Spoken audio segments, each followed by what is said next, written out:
Hey there! Are you thinking about pivoting things in your business? In this video, we are going to go over what not to do when you are making some kind of change or shift as a solopreneur. My name is Sagan Morrow, and I'm an anti-hustle productivity strategist and internationally board-certified success and life coach who specializes in working with solopreneurs. Be sure to grab my free training, Anti-Hustle Secrets to Solopreneur Success, at saganmorrow.com/training. I'll post the link below. Now let's get into today's video. What not to do when pivoting your solopreneur business. My business has changed, evolved, pivoted many times over the years.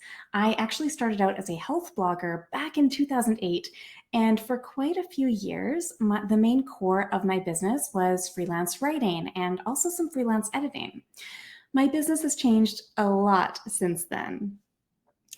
I want you to know that it is more than okay to pivot in your business. Your interests, especially if you're multi-passionate like I am, will change over time. That is just the reality of the situation. There's nothing wrong with pivoting in your business. But here's the thing. You always want to be strategic and intentional with the pivots that you make. So one of the big mistakes that I see a lot of solopreneurs making is that they end up pivoting much too quickly without doing it with this strategic and intention sort of piece in mind. So they might pivot for reasons like they aren't seeing the results they expected as quickly as they'd hoped, they're not having fun in their business, they're feeling burnt out, or they're experiencing imposter syndrome or self-doubt. Now, all of these reasons connect back to a similar end result assumption. These solopreneurs are assuming that their chosen business isn't right for them. However, that is not necessarily the case.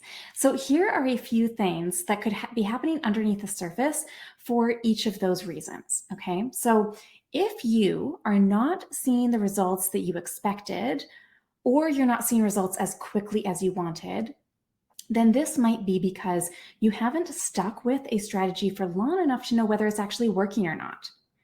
Or what else could be going on is there might be a missing piece that you are neglecting.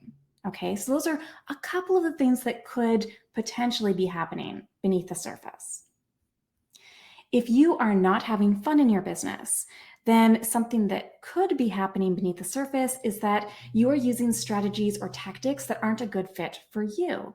That does not mean that your business idea itself is the problem. It just means that the tactics, your execution of it, needs some finessing.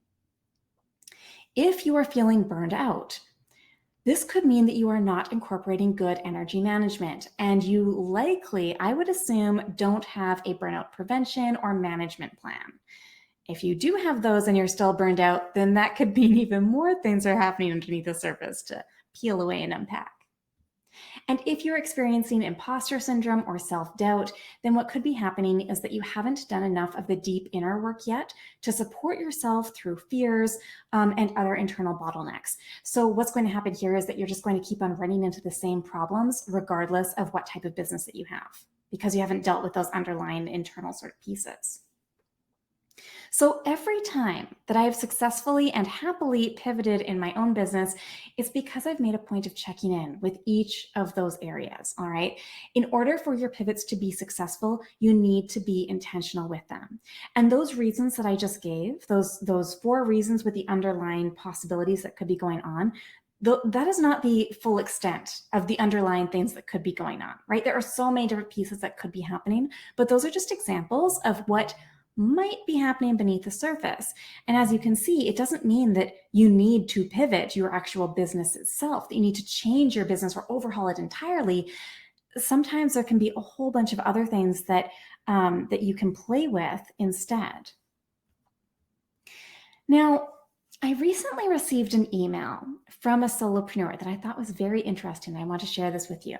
So this particular solopreneur told me that they initially wanted to do a service-based done-for-you service. All right. So, for example, this could be, like a freelance service, right? But what they realized, as they told me in this email, they realized that they actually don't want to do the work for other people.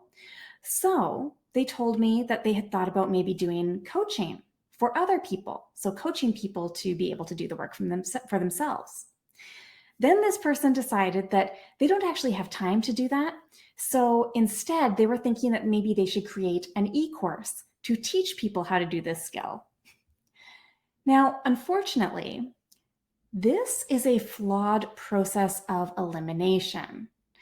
Doing the service for people, right? So providing a service for your clients is a completely different skill set from coaching clients, which is also a completely different skill set from teaching an online course. You absolutely can develop the skills to do all of these things. I myself have, but do you actually have the skills for this yet? This is a really, really important thing to take into consideration. Just because you can do a skill does not mean that you can coach on it or teach on it.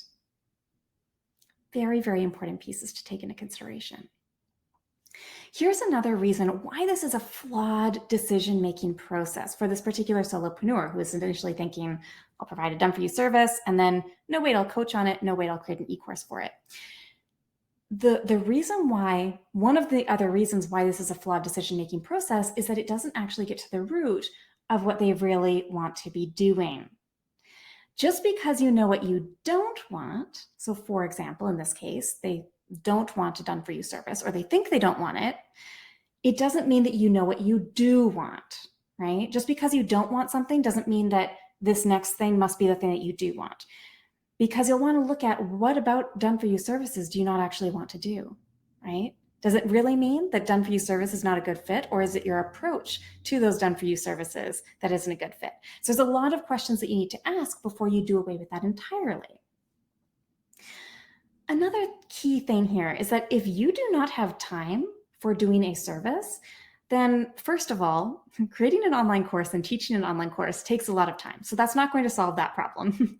And second of all, a lack of time is something that you can do something about, right? You can actually manage that. So in fact, solopreneurs who take my Productivity Powerhouse e-course easily save 5 to 10 hours a week every week with what they learn in that program.